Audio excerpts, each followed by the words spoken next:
Hi అండి, ఈరోజు మంచి సెమీ మైసూర్ సిల్క్ శారీ చూపిస్తానండి. మంచి ట్రెడిషనల్ లుక్ వస్తుంది. మంచి ఫాలింగ్ మెటీరియల్ చూడండి, జరీ బార్డర్ వచ్చేస్తుంది. పైన కింద ఇలాగ లైన్స్ వస్తాయి. మిడిల్లో మాత్రం ప్లెయిన్ క్లాత్ ఇచ్చేస్తాడు.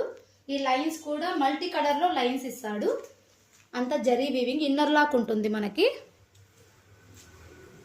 మల్టీ కలర్లో ఇలాగ వస్తుంది. పళ్ళు మాత్రం చిన్న చిక్ పళ్ళు ఇచ్చేస్తాడండి. బ్లౌజ్ మాత్రం బూటీ బ్లౌజ్ వస్తుంది. దీంట్లో వన్ కలర్ ఉందండి, చూపిస్తాను. ఒక కలర్ ఉంది, ఇది వన్ శారీ అండి. పింక్ కలర్ వస్తుంది. మధ్యలో చేంజ్ అవుతుంది, కలర్స్ అన్ని చేంజ్ అవుతాయి చూడండి. కింద కింద కలర్ కూడా చేంజ్ అవుతుంది చూడండి. మంచి లుక్ వస్తుందండి. ఇవి ఫెస్టివల్స్కి కానీ, గుళ్ళకు వెళ్ళడానికి కానీ, పూజలకు కానీ చాలా బాగుంటుంది. మంచి ఫాలింగ్ మెటీరియల్, క్లాత్ కూడా చాలా మంచి షైనీగా ఉంది, సిల్కీగా ఉంది. ఓకేనా, బాయ్.